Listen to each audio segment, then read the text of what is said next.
नमस्कार बंधुरा আমরা তো অনেক রকম পাতুরি খেয়েছি। আজকে ওর জন্য মনে হলো যে একটু চিকেন পাতুরি বানিয়ে ফেলি। চিকেন পাতুরিটা বানানোর জন্য আমি কী কী নিয়েছি সেটা তোমরা একটু দেখে নাও। পোস্ত, সর্ষের গুঁড়ো, কাঁচা লঙ্কা আর রসুন, এটা আমি একটু বেটে নেব। আর চিকেন নিয়েছি কাঁচা লঙ্কা আর টক এই দিয়ে আর সর্ষের তেল দিয়ে আমি বানাবো।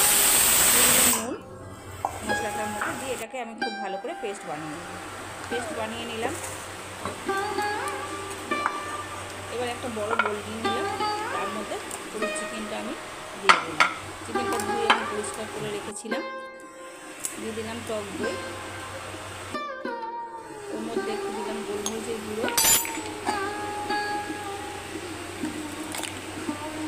দিলাম নুন, দিয়ে ওটা খুব ভালো করে মাখিয়ে নিলাম।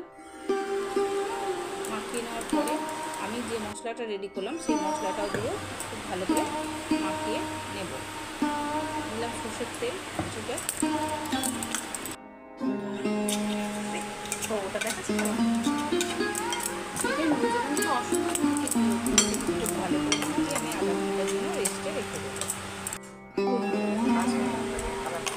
এর মধ্যে দিয়ে দিলাম একটু কালার হওয়ার জন্য কাশ্মীরি লঙ্কার গুঁড়ো, কালারটা যাতে খুব ভালো হবে।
এইবারে গ্যাসের মধ্যে আমি একটা কড়া বসিয়েছি, তার মধ্যে আমি একটু তেল দিয়ে দিলাম।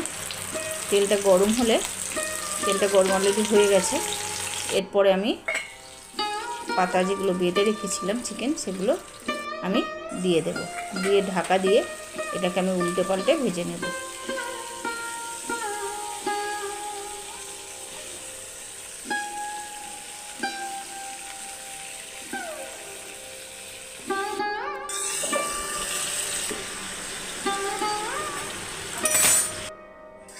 আবার আমি একটু ঢাকা দিয়ে দেব।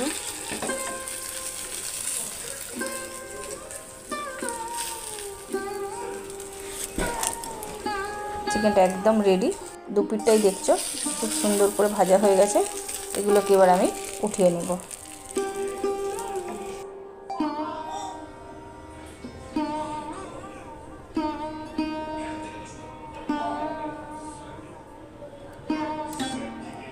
সব কটা এইভাবেই আমি ভেজে নিয়েছি।